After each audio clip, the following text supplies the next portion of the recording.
Good afternoon, everybody, and welcome to the Society of Evidence-Based Policing webinar sessions. This is the 7th of 10 sessions covering 10 challenges for policing that we all collectively face. My name is Scott Green. I'm an Assistant Chief Constable in Staffordshire Police in the UK, and I'm the West Midlands Region's lead for the Society of Evidence-Based Policing. As I say, this is the 7th of 10 webinars that we're conducting each Wednesday at the same time. So there are three more still to come. If you have a look at our website, the Society of Evidence-Based Policing website, which is just popped up there at the bottom of the screen, you'll be able to get details of the further webinars and conferences, all of which are equally as interesting as today's. So today it gives me great pleasure to introduce our two guest speakers. So firstly, Professor Tom Kirchmaier, who is the Director of Policing and Crime at the Centre for Economic Performance at the London School of Economics. And Tom is joined by Dr. Matteo Sande, who is also from the Centre for Economic Performance at the London School of Economics. And their presentation today is on productivity and teamwork and how crew size and its effect on policing. As always, with these webinars, there'll be opportunity for us all to ask questions at the end of the presentation. So if you do have a question for Tom or Matteo, then please type in comments in the comments section via your browser. Just if we could ask if you start the question with the letter Q, just to allow Susanna, who is in the background, just to pick those questions up and allow me the ability to spot them. Just to give you all a sense of the power of the connectivity that technology is bringing to us all as we hopefully move towards the end of the pandemic. I'm sat in the UK, as is Suzanne. Tom is in Denmark and Matteo is in Spain. But collectively, between the 3 or 4 of us, we hope that this works really well. So, colleagues, without further ado, I'm going to hand you over to Tom. Thank you very much, Scott, for the nice introduction. It's a real pleasure to be here. It's my 3rd Society for Evidence-Based Policing conference. The first one was in person in London. The second one was pre-recorded. And today is, I think, the grand finale, at least hopefully technologically wise, with this really nice system here. So it's my pleasure to present this paper on crewing size and the effect on police productivity. It's a question everybody's interested, and almost every police officer has 1 or 2 opinions about it, and many of them are actually no short of sharing it. So we will try to keep it reasonably short, so we have a nice discussion at the end. The paper is together with Steve Machen and Rob Witt, and we are all at the CP and other locations.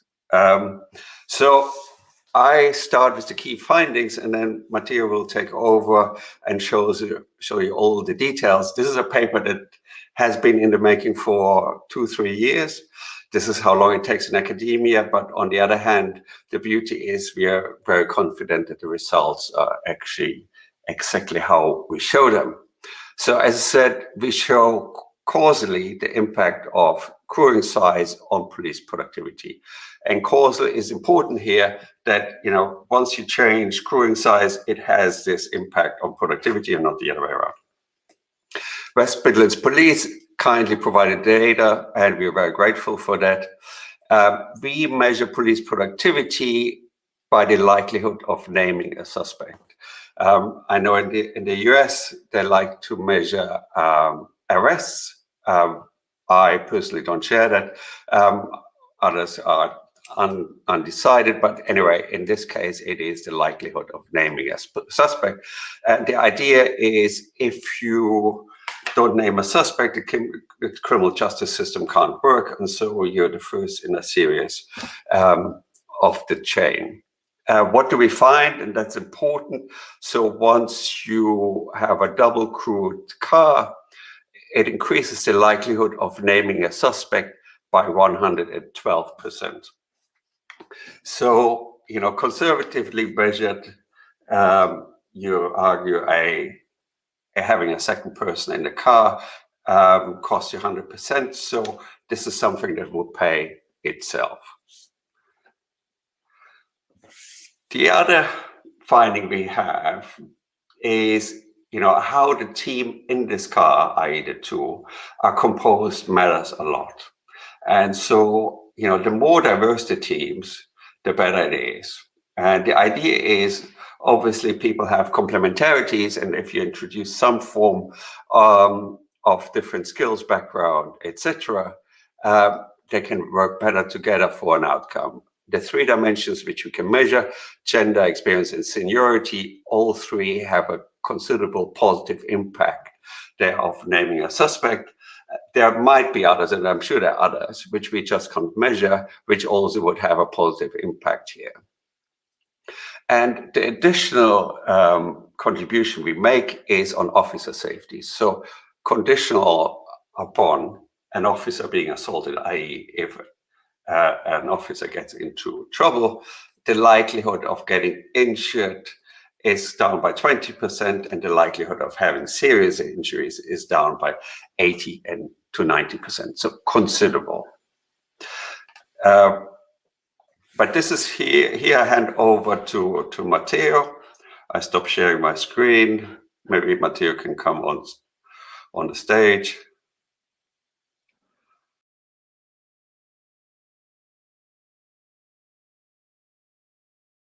Sure. Thank you, Tom.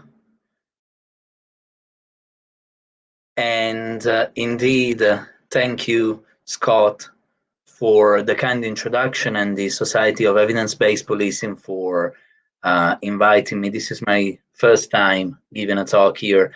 Indeed, I'm really pleased to be here. I just would like to have had the possibility to be there in person, but this is what can be done now.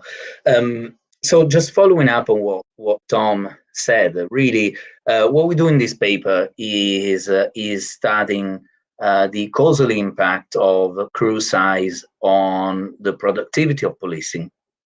And while other papers have investigated the determinants of the productivity of work and the impact of teamwork on the productivity of workers, we exploit, thanks to the West Midlands Police that provided us with their administrative data from the recent years, we can exploit a unique setting from a large public sector organization such as West Midlands Police, and a policy experiment I will go through in detail just in a couple of slides, to generate novel evidence on the question of research.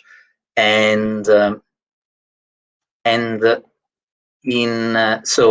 in the setting of West Midlands Police, we're able to study this question because West Midlands Police, as probably many of you in this audience already know, operates 7 days a week, 24 hours a day, and it receives more than 2,000 emergency calls per day.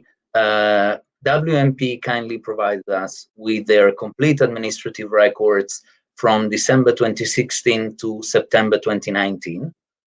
And what we do in our analysis is we study the productivity of police officers in response to emergency calls. Now, the way it works in WMP is each incoming call is first answered by a contact officer who collects the initial set of details, grades the call by urgency, and describes the incident in the internal computer system. This is how a call is classified as either P1, P2, or other categories of calls. We focus in our analysis on P1 or P2 calls. P1 calls need to be attended within 15 minutes, P2 calls within the hour. So the idea really is to focus on cases in which there's not a lot of time for planning and altering the kind of circumstances, the sudden and sometimes unpredictable circumstances that police officers face. And when this happens, dispatchers allocate in WMP allocate a car depending on the incident characteristics, on the availability of officers. And this is where we basically study what difference it makes to be two on the same vehicle or not. As I said earlier, in our analysis, in our empirical analysis, we focus empirically on the Bandit pattern in West Midlands Police. What is the Bandit pattern, and why do we focus on that? So the Bandit pattern was an initiative implemented in May 2018 in West Midlands Police, whereby response teams experienced a sizable deployment boost during peak demand times. There was a sense that there were times during the day when more policing was needed, and times during the day when less policing was needed. And so through the Bandit pattern, WMP reorganized resources in response teams and not in other teams to boost deployment in the early Bandit pattern from 9 a.m. to 6 p.m., in the late Bandit pattern from 12:30 to 10 p.m., and in the night Bandit pattern from 7 p.m. to 4 a.m. So this generated obviously some overlaps, as we can tell, at some times of the day. So what we do is basically using administrative records from West Midlands Police to study whether the Bandit pattern led, in fact, to a greater likelihood of double crewing, meaning of two officers responding to an emergency call and not just one, and the extent to which this ultimately translated in productivity improvements. It's important to bear in mind that the Bandit pattern was introduced in response teams and not in other teams. And this means that we can use other teams as a control group, as a comparison group, to assess the impact of this Bandit pattern on our outcomes of interest. Now, why do we focus on the Bandit pattern? Because Tom already referred to this.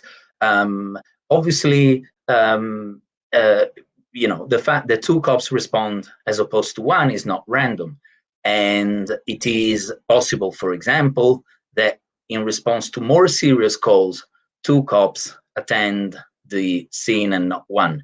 And this implies that it's not obvious whether the simple correlation between crewing size and policing outcomes reflects a causal link or simply a correlation. In other words, it's not obvious the extent to which crewing size has a causal impact on policing outcomes. And this is really important to generate some advice for policing, because if what we observe is a simple correlation that does not reflect any causal impact, then this is important, and we should not necessarily invest in more police deployment. So the reason why we make an effort to generate some what we call exogenous variation in the crewing size of policing is precisely that we want some source of variation in crewing size that will only affect policing outcomes to the extent to which it affects the likelihood of double crewing. This is what the administrative data from WMP suggests on crewing size and officers on duty in the last few years. We see that both grew in a similar manner, and if we look at crime clearance rates, we see that the number of calls, the share of calls resulting in a named suspect being identified also grew, whereas the crime or incident clearance rates remained fairly constant. Now, I'm going to go quickly through this. This is just a bit of ugly math But really what this is trying to say is what I described already a couple of slides ago. What we do really is focusing on WMP officers that were employed since before the Bandit pattern. So we do nothing about officers that joined WMP afterwards. This is because we don't want our sample of analysis to change during the analysis. So we keep the composition of our sample constant. And what we do is compare policing productivity in response team versus other teams before and after the introduction of the Bandit pattern. First, we ask, did the Bandit pattern actually lead response teams to be more likely to experience double crewing? And if that was the case, we will show you that yes, that was the case. If that was the case, then did this generate improvements in policing productivity? So this is, again, just showing you a comparison of the raw data. The first red square shows you that the treatment group, so response teams in WMP, compared with the control group, which is all other teams in WMP, experienced a greater than proportionate increase in double crewing. In other words, the likelihood of double crewing after the introduction of the Bandit pattern increased disproportionately in response teams in WMP. And we see that it increased by roughly 65%. This is just showing you the raw data. So there's no regression analysis, and there's really, this is very simple data analysis here. If we look at the outcomes of policing that we're interested in, as Tom mentioned, first, whether a named suspect was identified in response to the call, and secondly, a broader measure of crime or incident clearance that also includes whether an arrest was made, whether the operation was considered as complete, or whether an advice was given. What we see is response teams in WMP experienced almost a 40% increase in the likelihood of identifying a named suspect in response to an emergency call. And they also experienced a 4 to 5% increase in the likelihood of crime or incident clearance. Now, as I said, this is unconditional data analysis. So I'm just showing you basically a comparison of the means between the treatment and control group before and after the introduction of the Bandit pattern. What if we subject these descriptive findings to a more rigorous econometric specification? Well, long story short, the conclusion holds up. As in any good policy experiment, as in any good natural experiment, adding control variables in a regression setting doesn't really change our conclusions. And what I'm showing you here is that regardless of the set of control variables that we include in the analysis, our findings suggest that double crewing, the exogenous variation in double crewing generated by the Bandit pattern in WMP led to a greater than 100% increase in police productivity measured by the likelihood of identifying a named suspect. Now, as Tom mentioned already, double crewing as opposed to single crewing means a 100% increase, a doubling, right? A 100% increase in the number of officers in the vehicle.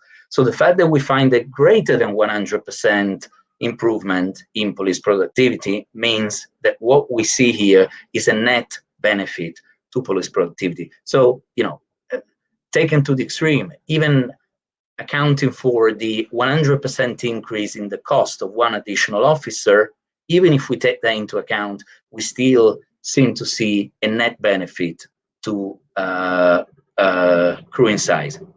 If we look at a broader category of a broader measure of police productivity, crime or incident clearance, what we see is still a positive and significant benefit. In this case, we're talking about roughly a 23% increase in the likelihood that a crime or an incident is cleared. This is using our broader definition that includes arrests, whether an advice is given, or whether a police operation is considered complete. So this is saying that double crewing always leads to a benefit.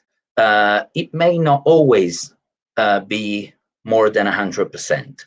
And it's important to mention that this also includes incidents that are not, at the end of the day, they're not classified as crimes. And so this is really looking at a broader set of incidents than, unlike our previous measure, looking at whether a named suspect is identified. A named suspect can be identified only in response to a crime. We conducted a large set of robustness checks, and our analysis seems very robust.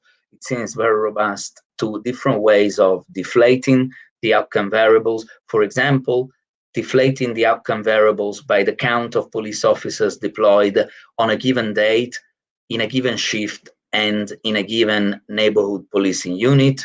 Our results are robust to restricting the analysis to emergency calls in which only one vehicle was dispatched. It looks like our results are robust to including controls for the count of cars dispatched to a given incident, controlling for the seconds taken to dispatch, the seconds taken to arrive. And finally, we find positive and significant effects of crewing size on police productivity, whether we analyze separately arrests and other metrics of crime and incident clearance. Now, what is behind this increase in policing productivity? What is behind this increase in crime clearance rates? Now, there's a number of considerations one could make, right? And here is a list of some hypothesized factors. Of course, any feedback, any suggestion will be very welcome. But we thought, well, the Bandit pattern may have coincided with the use or the adoption of better technology. It may have occurred at particular times of the day or the week. It may have coincided with other policing strategies which we may not be aware of, and thus result in targeting of specific categories of individuals. Of course, all these will be, in some sense, threats to the story we're telling you. Or more simply, the Bandit pattern may have generated, in a genuine matter, greater safety and therefore behavioral responses in police officers, and it may have generated greater complementarities and synergies among police officers. Turns out that the last two bullet points are actually backed by the data, whereas the first three don't find any empirical support in our analysis.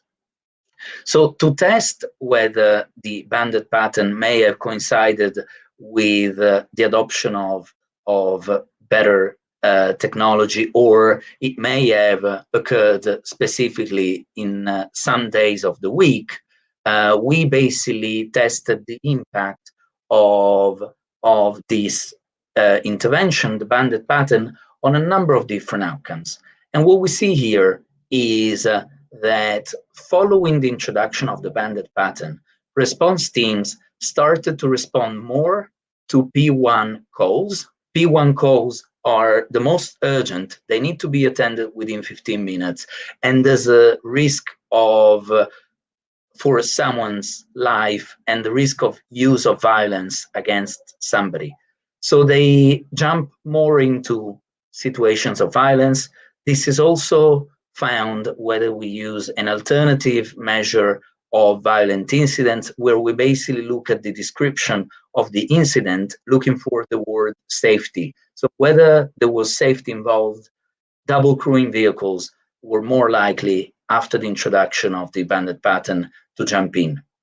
On the other hand, suggesting this is not really a story of technology, they didn't take less or more time to leave the incident scene since the incident. This is measured in seconds. This difference, you see there's no stars here. This difference is not statistically significant, nor were they more or less likely to respond to emergency calls during the weekend as opposed to the rest of the week. We do see that double crewing vehicles were more likely to respond to emergency calls towards the afternoon. What this implies is, starting from the mean of roughly 12 o'clock, double crewing teams were more likely to respond to emergency calls towards the late afternoon, early evening. And this makes sense. This is in fact when the bandit pattern resulted in the greatest increase in double crewing, and when people leave their offices and are out and about, and more violence may take place. They start returning home, and the streets are busy clearly in the late afternoon, and so we think this set of findings clearly points towards a behavioral change by police officers that start to attend more violent incidents, and it is not consistent with a change in technology by the police. Was there any targeting of particular individuals? Not really. At least this is not what we find in the data. Whether we look at the characteristics of named suspects associated with a crime, whether they were young, meaning younger than 26 years old, whether they were young males, or whether they were white British, that doesn't really seem to be the case. Whether we look at named suspects, as we're doing here, or whether we look at victims. Also, when looking at victims, we don't see any discrepancy in terms of age or ethnicity of the individuals that were affected by this policing intervention. What we do see, Tom already mentioned this, is a systematically lower likelihood of police officers to get injured when they become victims of an assault. Double crewing teams are no more or less likely to become victims of an assault. You see this is a proper zero, statistically as well as numerically. But when they do so, when they become victims of an assault, they are systematically less likely to become victims of an injury, broadly defined, as well as a lot less likely to become victims of a serious injury. Here we're talking about getting stabbed or coming out of an assault with serious injuries. So this is obviously suggesting that police officers are safer when they respond to emergency calls in teams of two, as opposed to alone in teams of one. Now, was it worthy from a purely monetary point of view? Was the bandit pattern worthy? Obviously, this is a complex question, and what I'm showing you here is just a simple back-of-the-envelope calculation. But what we did was comparing the benefits of this initiative in terms of increased safety with the costs of this initiative. So what we did was using an approximate measure of the cost of an assault to a police officer, and using our estimates to determine how many assaults, how many injuries were saved thanks to the introduction of the bandit pattern, we came up with this figure, okay? And then we compare these with basically how much money WMP could have saved by firing those officers that made it possible to have the bandit pattern instead of paying their salaries for 1 year. And as we can see, the benefits are greater than the costs. This is the ratio. This is saying that after 1 year, the Bandit pattern already paid off in terms of safety reduction. And what this is, what this obviously also suggests is, even though double crewing may not always be necessary and may not always result in a more than proportionate increase in productivity of policing, it may still be a good idea as long as its safety enhancing impact is large enough. And this is what we seem to see in the WMP. Finally, before I hand over to Tom to wrap up, what we see is that the greatest benefits of double crewing emerge when teams display diversity. Diversity in terms of seniority, in terms of gender, and in terms of years of service in WMP. What we see is that teams displaying diversity by gender are almost 190% more productive than single teams, and teams displaying diversity by seniority, so where a senior and a junior colleague are working together, display a more than 200% improvement in productivity compared with single crewing teams. So I would now hand over to Tom for the conclusion, and I will stop sharing my screen. Thank you very much, Matteo.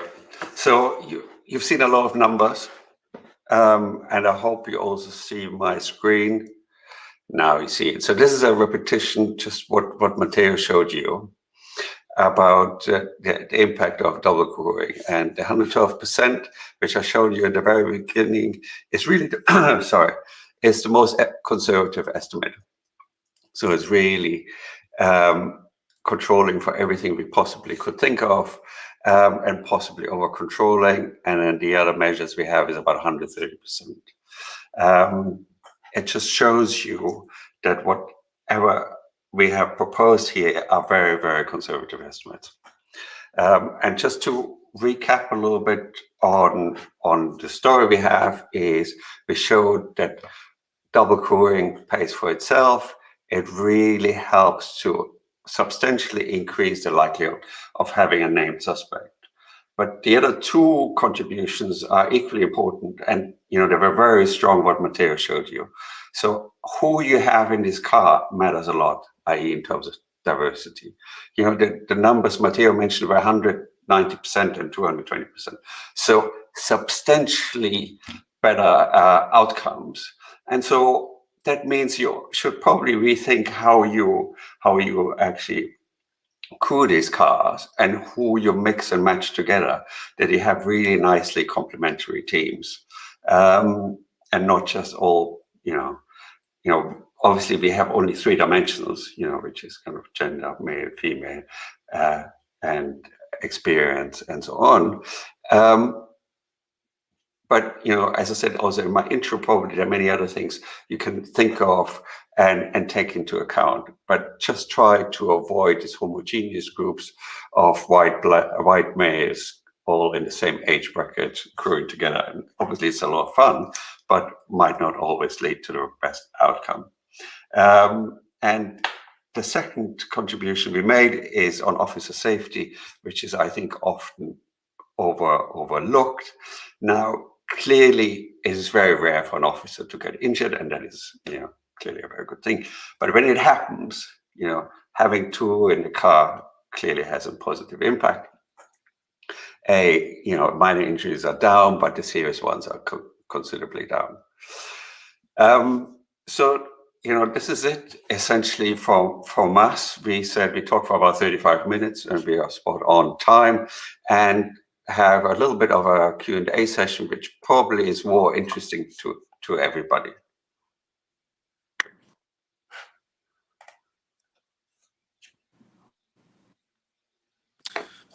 Tom, Matteo, thank you very much for today's presentation. Absolutely fascinating. I have no doubt will stimulate some debate and questions. I think we've got one already in the chat on the YouTube page, which is from Andy Wilson, which is, would a more nuanced definition of police productivity, giving weight to policing tasks not related to criminal justice, have impacted upon the findings? And if I could just expand on that, guys, one of the things that struck me, which is related to this question, is if this study had looked beyond suspect identification into things like response times, the ability to get to calls for service from the public more promptly, and to safeguard those at risk, would that have skewed your findings? I think you said in the introduction, Tom, it's one of those things everybody's got a view on, and despite being your host, I'm also a police officer and have a view on it. And my natural position is to encourage our staff to single crew so we can get there quicker. So I think those two questions together is kind of the same thing, which is, would that more nuanced definition of impacted upon your findings? Maybe I go first, Matteo. So I and Georgie Blanes, we have a paper actually on response time that was published in a top 5 journal, and where we show quite clearly response time matters. And this is the trade-off. You know, the problem with research is you have to be very precise. You measure one thing and the other, and later on we have to actually bring it together, a bit like a salami, which we bring together. And just for one, if I'm allowed to talk for 1 second about the response time paper, what you see is actually the response is almost an L shape. So the first 30 minutes, 40 minutes matter a lot, and after that, the response time is really flat. So that means if you're not there really fast, you know, you might better show up as a neighborhood police officer, somebody who is trained in victim care, who knows the neighborhood much better. And there's no point showing up with all bells and whistles or a response car, which are obviously also much more expensive because, you know, you have to pay for the infrastructure of the car and everything else. And so this is kind of, this is the trade-off. And I don't think we propose the optimum yet, because I think each force has to find it itself. On the other hand, we show here that having 2 leads to much better outcomes. Now, ideally, we can go to the Home Secretary and say, actually, we want to have 2 people in each car, and we have to have sufficient resources. And I'm quite happy to make that point politically, but I'm not sure I will be listened to. Because there are, you know, other trade-offs. So this is the trade-off. On the outcome variable, you know, we always need to measure something, and we have very long debates about how to measure police productivity in the optimal way. As I said, in the US, people always fall back on measuring the number of arrests. I find arrests a very poor outcome measure, and I'm pretty sure in about 5 minutes I have lots of emails from the US complaining about exactly that. It's just, you know, the police is not there to arrest people away, and, you know, we've seen recently that, you know, having too much violence in the arrest can really backfire. But I am a firm believer in this criminal justice system, that it has to work. I think where Andy is quite right is most of the things the police does are actually not related to crimes. Like in Manchester, it's less than 20%. But it's really hard to measure that consistently across all the things the police does. And, you know, maybe Andy has a very good idea. We haven't come across one that would satisfy our criteria that is objective and uniform across all groups.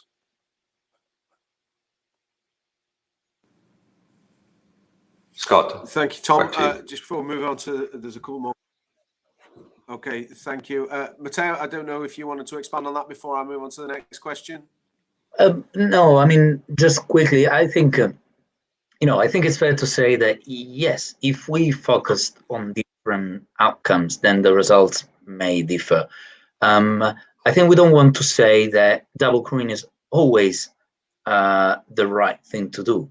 We want to say that in circumstances of extreme urgency, where there's, you know, danger, potential danger involved for the officers, and for there's potential for stressful situations, then double crewing retrieves greater than proportionate benefits. And this is an outcome of importance, not just to policing, but to all professions involving similar situations. I think about medical doctors working in situations of extreme urgency. Does teamwork pay off?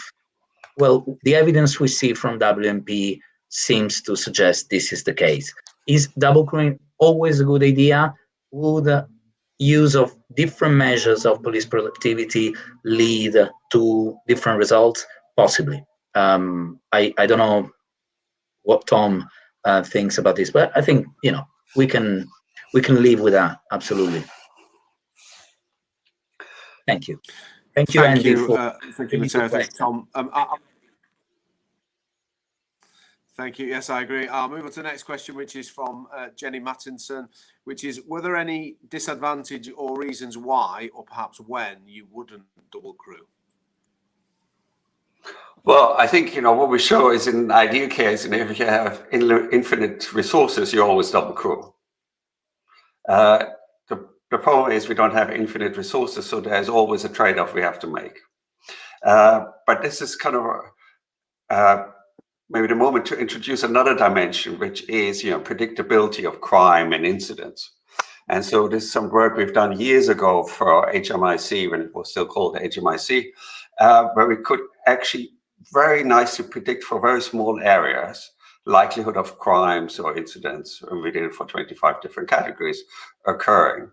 And so my argument is, you could quite easily, when you are willing to change process in the police, forward deploy in a way where you need less people because you don't need to drive that far. You have a faster response time and you have 2 people on the car.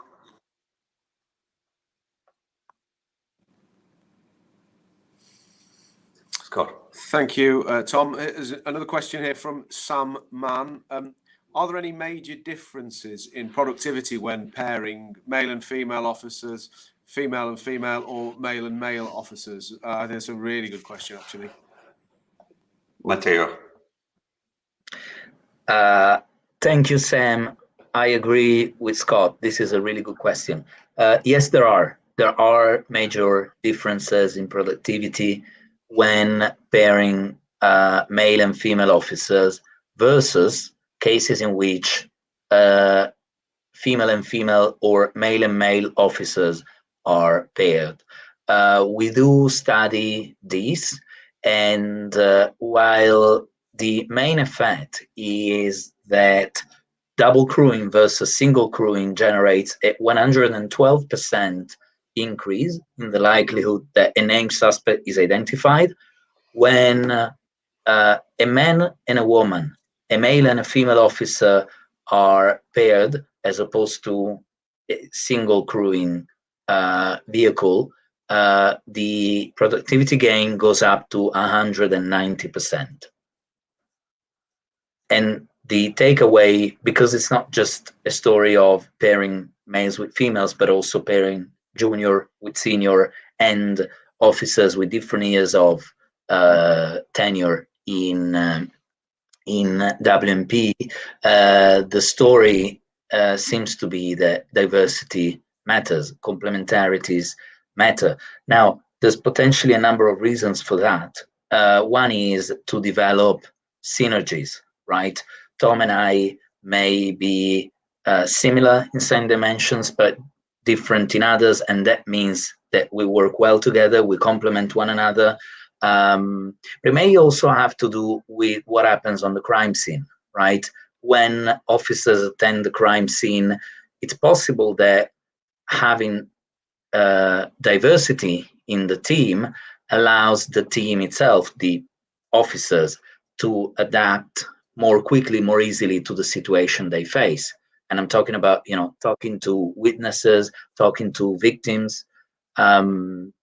So the answer to your question is yes, there are major differences in productivity when pairing male and female officers.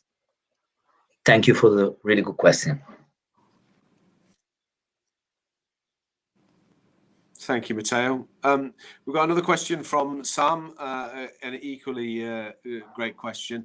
Does the team supervisor have an impact on productivity by micromanaging, keeping track of the crews to make sure they do their fair share? I suppose I'd expand that a little bit, which is, in addition to micromanaging, does some inspirational leadership make a difference? There are some other subtleties that might go past just the crewing arrangements. So, yeah, very good question. One we don't address in this paper, and that would be another study in itself, I think, is really interesting. And we started looking into that with Manchester data, but didn't really progress. So if other forces want to take it up, we are more than happy to have a go using their data. Intuitively, I think Sam is up to something. Leadership matters. And you see it in a police force, what you have as a chief constable matters. It comes down the organization, who you have as an ACC, as like Scott, it matters, it comes down.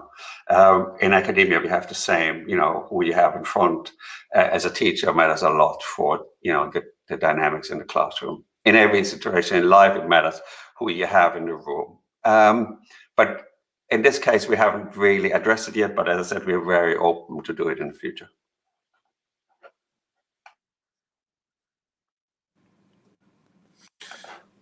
Thank you, Tom. Just whilst we wait for some more to come in, another one from me. Matteo, your data showed that in May 2019, I think, looking at the chart that you displayed, there was a significant uplift in the number of suspects identified in the West Midlands Police from May 2019. I just wonder, was there any other significant things that changed over that period of time that either you weren't aware of at the time that you are now, or anything else that could have influenced that significant increase? No, not that I'm aware of.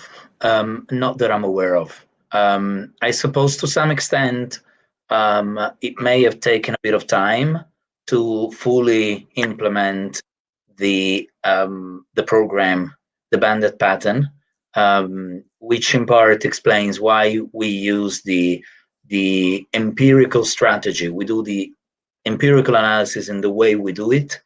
We don't focus on the narrow jump around the May 2018 period, precisely because I agree with you. I mean, it looks like a positive trend that is accelerated starting from 2018, and that we attribute to the Bandit pattern. All the research we made and the discussion with colleagues from WMP indicates that there was no other significant policy change in WMP in our study period.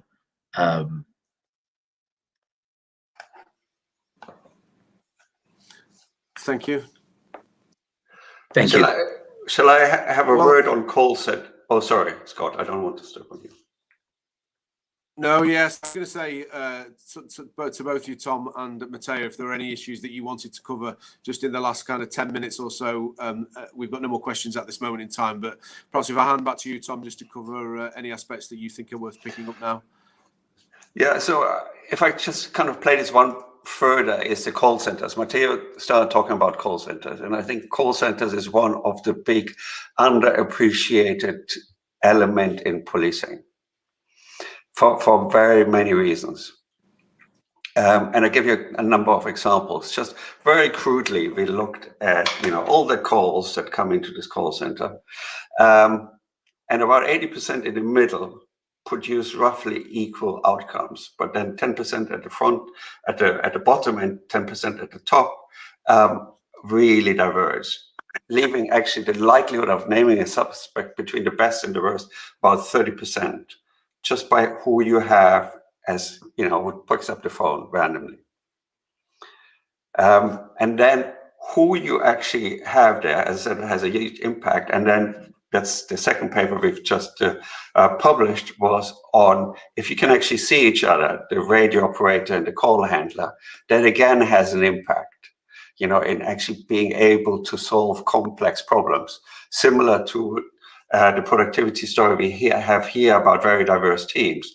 If you have the right team in a call center, they can be much more proactive, finding the right solution, deploying the right people, the right cars with the right skills, and so on. And the other point I wanted to make is, I think we actually don't use technology properly in the call center to predict issues. Like, to give you an example, we just published a paper on domestic abuse. Who calls, and with the information that you have available in a call center, you can quite well predict whether or not an assault will actually result in serious violence. So it can make, in the call center, you can predict whether or not you have to send officers to the scene. And as I said, after 10 years of austerity, resources are very scarce, so we have to be quite careful who we deploy. But this is predictable, and therefore, we can respond in a much better way. And just to summarize, really, we should think about the call center as a really valuable asset, which we don't do in policing at the moment. It's just a cost center. And, we probably, in many instances, don't pay people enough for the responsibility they carry. We don't organize them well enough, and we don't use the data in a sufficient way to make prediction about where we should go. Scott.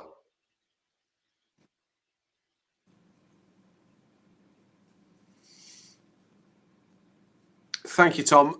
There's a question at the bottom of the screen from Sam. I think it's a two-part question, so I'll read the question off my other screen, and I think colleagues will probably make this the last one, and then we'll try and wrap up. So Sam says in his first question, or her first question, some senior officers like different kind of incidents, so they naturally attend these type of incidents, leaving some more annoying jobs to junior officers. And then the second part is, this will delay the response to those jobs. Does this reduce productivity?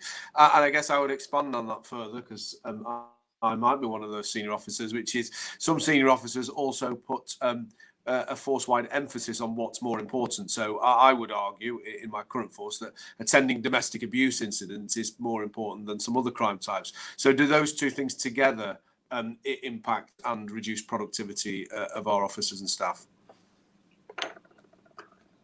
Maybe I just make a short remark and then hand it over to Matteo.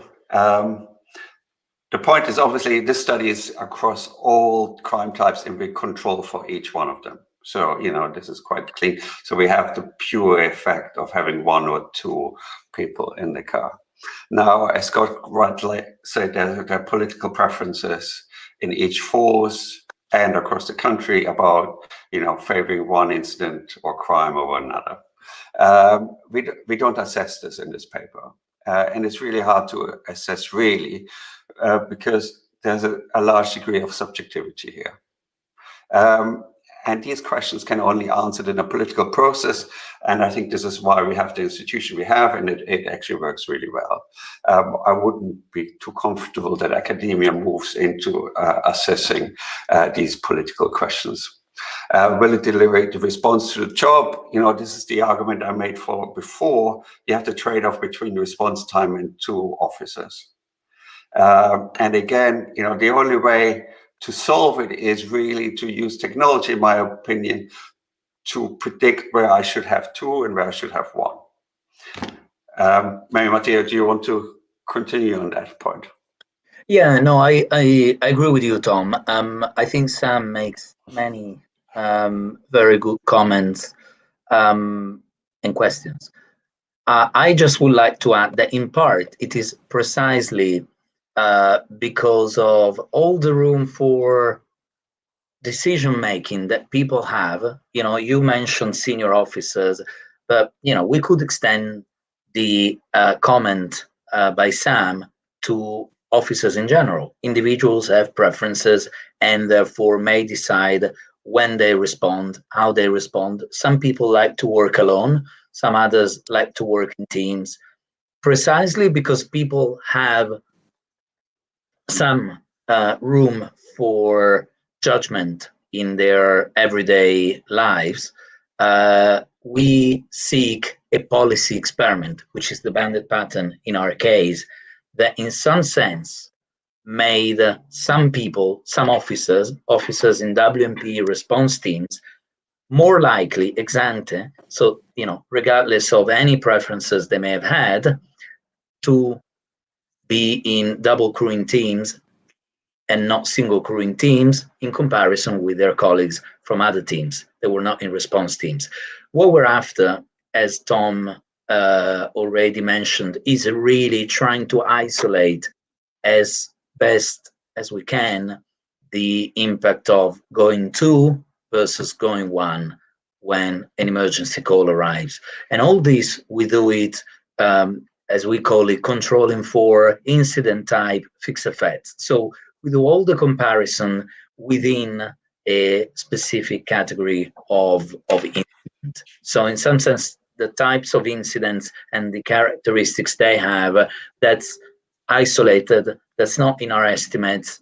And what is left is within a type of incident, how does the productivity of policing vary when the likelihood that two cops attend the same scene and not one vary.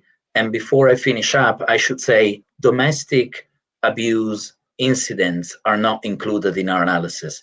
I didn't say this before. The reason they're not in the analysis is two officers are always supposed to attend the scene when there's an emergency call in West Midlands Police for domestic violence. And so we just wouldn't have a statistical variation that permits the empirical analysis that is conducted here.